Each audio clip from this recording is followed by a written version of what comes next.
잡케어는 사실 그 고용정보원과 고용노동부가 굉장히 의욕적으로 준비하는 큰 프로젝트예요. 1, 2년 만에 사실 끝날 수 있는 성격이 아니고 그동안 우리가 고용과 관련돼서 모았던 많은 수십 년간 축적한 그런 데이터들을 이제 국민들에게 되돌려준다 그럴까? 서비스 차원으로 어떻게 돌려줄까 고민하는 큰 프로젝트다. 과거에 한 번도 보지 못했던 그런 어떤 데이터들을 보니까요. 그러니까 A라는 직업에 대해 가지고 이제 그 직종을 누르게 되면은 그것이 이제 전국에 그 직종으로 과거 5년 동안 몇 명이 구직 신청을 했고 지역별로 몇 명, 그리고 그 임금 수준은 얼마를 요구했고 실제로 취업된 임금은 얼마고. 근데 구인자들은 제시임금이라고 그러죠. 사장님들은 얼마를 주려고 하는데 구직자들은 얼마 받기를 원하고 그게 벌어지는지 줄어드는지, 그리고 이 직종은 채용이 점점 늘어나는지 줄어드는지. 채용은 늘어나는데 구직자는 또 줄 수도 있죠. 그러면 취업이 점점 잘 되겠죠. 반대로 구직자는 늘어나는데 채용이 줄면은 점점 취업이 안 될 수 있죠. 그런 게 이제 구인 배율이라고 하는데 그런 것들을 지역별로 분석을 하고 하는 그런 것, 그 상담할 때 굉장히 유용한 거죠. 그래서 A라는 구직자가 이렇게 왔을 때 그 사람의 어떤 이력서를 즉석에서 AI가 딱 분석해갖고 당신은 얼마를 원하고 어느 지역에 어떤 이런 걸 신청했는데 과거 몇 년치 데이터는 이렇습니다. 그러면은 아이고 내가 임금을 너무 높이 적어냈나? 아이고 나는 자격증이 진짜 많이 부족하네 딴 사람에 비해서. 이제 그런 거를 전에는 상담원들이 오랜 숙련에 의해서 감에 의해서 했는데 이제는 차트를 보고 상담할 수 있으니까 굉장히 유용한 거죠. 고용노동부 상담원들, 베테랑 상담원들이 엄청 많지만 지금 이렇게 빨리 변하는 직업 세계를 알고 어떤 청년이 와서 내가 게임 일러스트레이션 뭐 하겠다, 게임 원화를 하고 싶다 하면은 그 어떤 적성을 가진 사람이 그런 걸 하면 내가 적성이 맞는지 모르겠어요 이렇게 얘기하고, 아 나는 영문과 나왔는데 그걸 해도 되나? 좋은 학원 어디 없어요?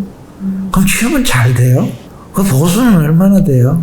우리나라가 더 좋아요. 나 영어 좀 하는데 외국 갈까요? 이래 물으면은 자 대한민국 상담사 중에 제가 금방 5가지 질문했는데 누가 말할 수 있을까?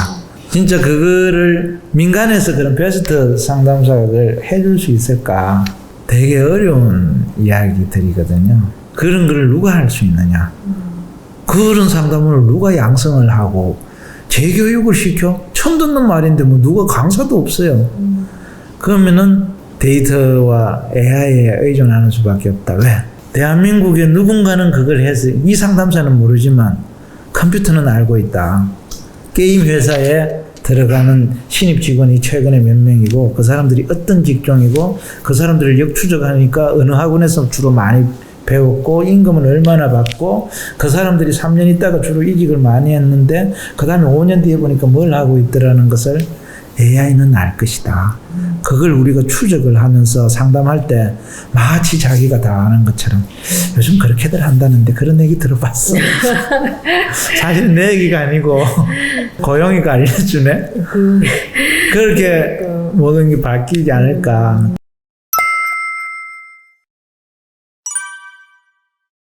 그 기업 산업 현장의 기술의 변화와 하는 일, 거기에서 어떤 인재를 원하고 기업에서 요즘 소통과 협업, 디지털 역량을 뭘 요구하는지 그런 거를 아주 쉽게 본인들 공부도 많이 해야죠. 그러려면은 구직자들 만나는 시간만큼 기업을 많이 만나야 되지 않느냐. 그래야 중간에서 제대로 된 정보를 줄 수 있다. 우리가 그냥 과거에 그 상담 기법대로만 했을 때 이쪽 부분이 너무나 빨리 바뀌니까 쫓아가기가 굉장히 어렵다. 그래서 특히 교육 훈련에 있어서 산업계 주도를 제가 얘기했듯이 직업 상담에서도 기술, 산업 현장 오리엔티드 된 어떤 그 일하는 방식, 역량 그런 데에 대해서 더 많은 시간을 할애하고 그걸 구직자들한테 전달했으면 좋겠다. 그렇게 하려면 사실 개인이 공부해서만은 그 많은 다양한 직종 다 커버하기 어렵거든요. 그러려면은 예를 들었던 게임 회사 구직자들이 온다 하면은 게임 회사에 몇 년 동안 이제 근무해본 한 3년 내지 5년 한 젊은 직원들, 그런 사람들을 멘토로 붙여주고 하면 굉장히 좋잖아요. 본인이 해줄 수 없는 그런 링크를 하려면은 그런 어떤 업종별 단체, 그리고 거기에 앞서가는 리딩 컴퍼니하고 네트워크를 형성하고 그런 사람들하고 모여서 옛날에 구인구직 만남의 날 하듯이 소규모 직무 워크숍을 한다든지 뭐 이런 걸 해서 청년들이 세상이 이렇게 바뀌고 있구나, 굉장히 유용하다 이런 생각이 많이 들 수 있고, 그런 프로그램들을 더 많이 해주고 하면. 정부 전체의 그 프로그램이 이제 굉장히 많아서 헷갈려서 우리가 그 사업을 했는데, 네. 자치단체가 그보다 더 많은 그게 있어요. 최근에 청년 중앙부처하고 비슷한 걸 벤치마킹인지 그렇게 해갖고 한 것들도 많고, 그러니까 청년들이 되게 헷갈리는 거예요. 신문에 뭐 났는데 이게 나하고 관련이 있는 건가? 특히 지역별로까지 발표하니 중앙부처하고 이중수혜가 안 된다, 중복 지원 안 된다 그러니 이런 게 굉장히 많잖아요. 특히 작년에 코로나19가 확산되면서 굉장히 많은 청년 지원 프로그램들이 생겼어요. 그리고 그런 청년 지원 프로그램들이 국가에서 재난지원금 주는 거 하고 중앙부처에서 청년 구직 수당 주는 거 하고 맞물려서 우린 그럼 받을 수 있느냐? 어느 게 금액이 더 크냐? 이런 거죠. 그래서 작년에 그에 대한 문의가 진짜 폭주를 했어요. 폭주를. 그래서 처음에는 그 전체를 자치단체까지는 원래 당초 계획이 없었는데 중앙부처 거를 보여줬는데, 질문이 이제 자치단체 사례를 얘기하면서 하니까 우리도 이제 공부를 해야 되잖아요. 그래서 작년에 코로나 때문에 자치단체 일자리 사업까지 같이 묶어서 이제 홈페이지에 올리게 됐고, 또 상담도 해주게 됐다. 근데 엄청나게 많은 청년들이 그런 문의가 왔다. 그래서 나름대로 의미가 좀 큰 기여를 했다고 생각을 해요. 근데 우리는 중간지대 정책이라고 볼 수 있어요. 고등학교 중퇴자 같은 경우, 드랍아웃 된 사람들. 우리가 보통 대졸 취업 이렇게 하면서 가려진 그런 청년들이 굉장히 많아요. 그리고 대학 진학률이 요즘 이제 굉장히 높아서 누구나 뭐 가는 것 같이 이렇게 보이지만, 실제로 중고등학교 부적응한 학생이 얼마나 많습니까? 사실 그런 사람들이 노동시장에서 일을 통해 갖고 건전하게 살아가느냐, 안 그러면은 그 사회에 계속 적응을 못해 사회 전체의 부담이기도 하고, 집안 형편도 좋고 교육 수준도 높은 청년들이 취업이 잘 안 된 경우하고, 사회적으로 관심을 기울여야 될 게 차원이 다른 거죠. 사실 그런 부분이 우리나라가 많이 취약해요. 그런 걸 사각지대라면 사각지대로 볼 수 있고, 지금 많은 프로그램들이 보면은 중간지대 청년들로 이렇게 되어 있어요. 그리고 또 다른 사각지대가 위쪽에 그건데, 저런 건 사실 정부에서 첫 번째 말한 것보다는 훨씬 그 정부 지원의 필요성이 어떻게 보면 상대적으로 적다고 볼 수 있는데, 고소득자나 고학력으로 뭐 좋은 대학 나온 그런 사람을 얘기하기보다는 신기술, 신직업, 미래지향 뭐 이런 그 프로그램들이 최근에 굉장히 이쪽은 많이 노력을 하고 있지만 사실 많이 취약하거든요. 첫 번째, 취약한 청소년에 대해서는 사회 안전망, 복지 차원에 접근하는 경향이 강하고요. 두 번째, 신직업, 신기술에 다가가는 것은 과학기술 정책이나 그런 식으로 개인이 알아서 해야 된다는 그런 경향이 있죠. 우리가 지금 디지털 뉴딜 훈련이나 이런 많은 한국원에서 신직업을 발굴하고 미래 인력 수급 전망을 하고 하지만, 그런 것들이 실제로는 굉장히 약하게 정책이 필요에 비해서 약하지 않나, 저는 그런 생각을 해요. 그래서 청년 일자리 대책의 대부분이 그 중간지대에 대해서 장려금 주고 직업훈련도 그런 어떤 중간 수준의 어떤 기술을 가르치는 그런 데 다 집중되어 있다.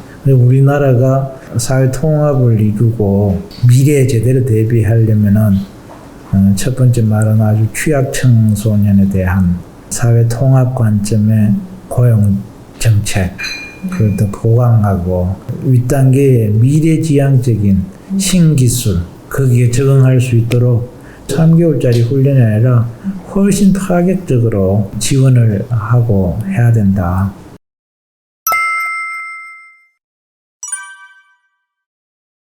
매년 중앙정부와 유사 중복한 것들은 금액을 줄이거나 사업을 폐지하고 그 돈을 지역에 진짜 필요한, 중앙정부에서는 그런 세세한 주거 이런 것까지는, 우리가 뭐 장려금융 같은 거를 전국에 뭐 청년이 몇 세 이상이고 뭐 몇 개월 이상 근무하고 임금이 얼마 이상이면 뭐 얼마를 지원한다 이런 건 할 수 있지만, 그런 디테일한 거를 그 요건을 정해가 전국적으로 집행하기가 굉장히 어렵거든요. 그래서 범용적이고 표준화되고 좀 획일적으로 전국적 시행이 가능한 거는 중앙의 역할로 밀어주고, 그렇지 않은 것은 지방의 예산은 틈새를 하는 쪽으로 이렇게 중앙과 지방이 같이 노력을 해야 된다.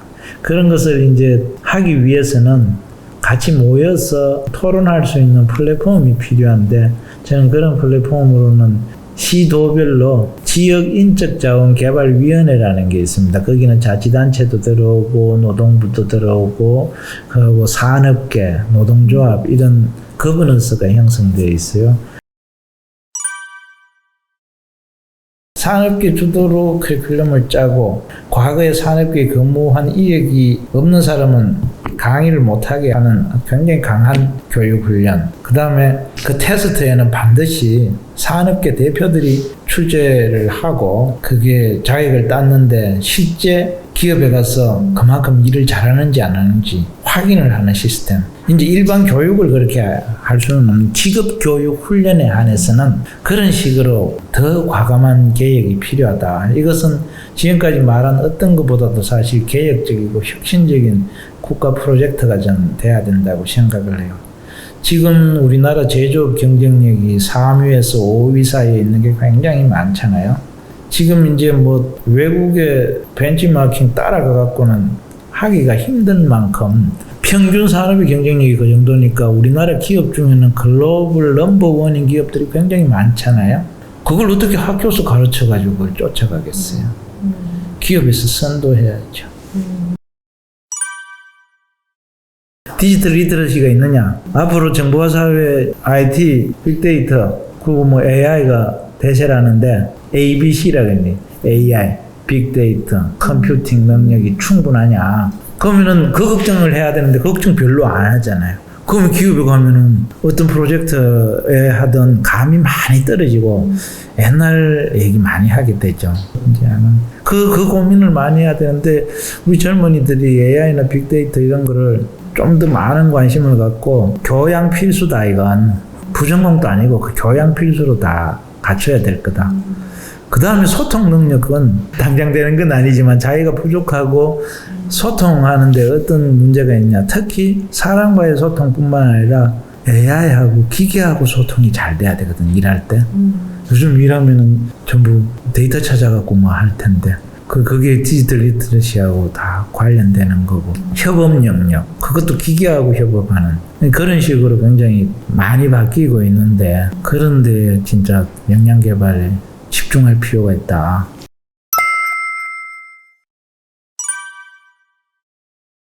한국원에서는 사실 취약계층 분야별로 취업 진로 프로그램들을 계속 개발해내고 있어요. 대표적인 게 이제 집단 상담 프로그램이라고 전국의 고용센터나 민간에서 활용되는 거 대부분 한국원의 손을 거쳐서 개발된 거고요. 그 중에는 최근에 탈북자들 상담은 기존에 우리 그 저소득층, 그 장기 실업자들 상담 프로그램 갖고는 안 되거든요. 최근에는 이제 특수 형태 종사자 이런 분들 직업 상담을 그럼 어떻게 할 건가? 배달만 하고 대리운전만 한 사람들은 오면은 고용센터에서 무슨 얘기를 해줘야 되느냐? 사실 쉬운 게 아니에요.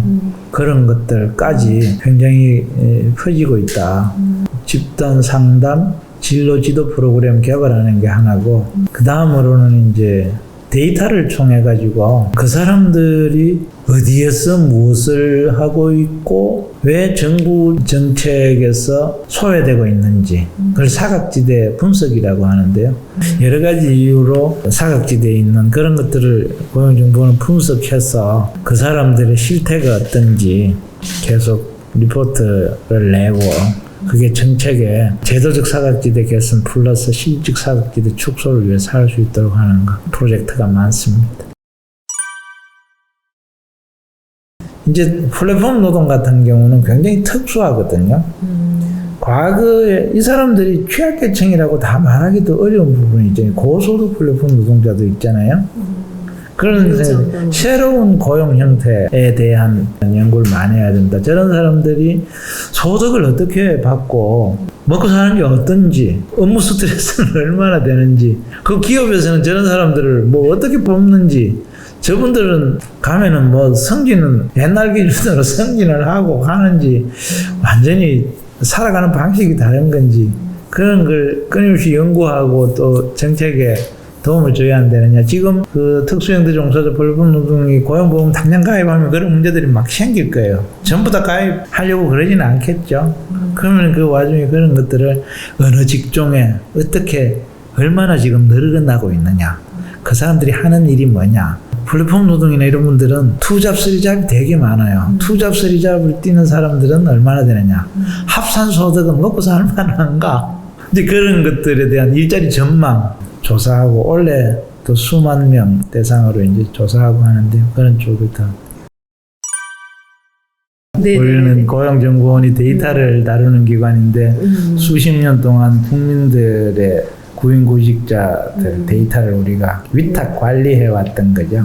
지금도 갖고 있고 그걸 가지고 이제 서비스로 되돌려준다. 그래서 빅데이터 기반 프로젝트를 많이 해서 국민들이 본인들이 제공한 정보로서 본인들의 미래를 설계하는 데 도움이 되도록 하는 첫 번째고요. 그 다음에는 지금 노동 전환 이런 게 이제 굉장히 큰 화두가 되는데 저탄소 디지털 전환 거기에 생기는 직업과 소멸해가는 직업들 그 속에 새로이 갖춰야 될 역량과 불필요해지는 역량들 그런 것들을 노동전환 분석센터를 저희들이 만들려고 해요.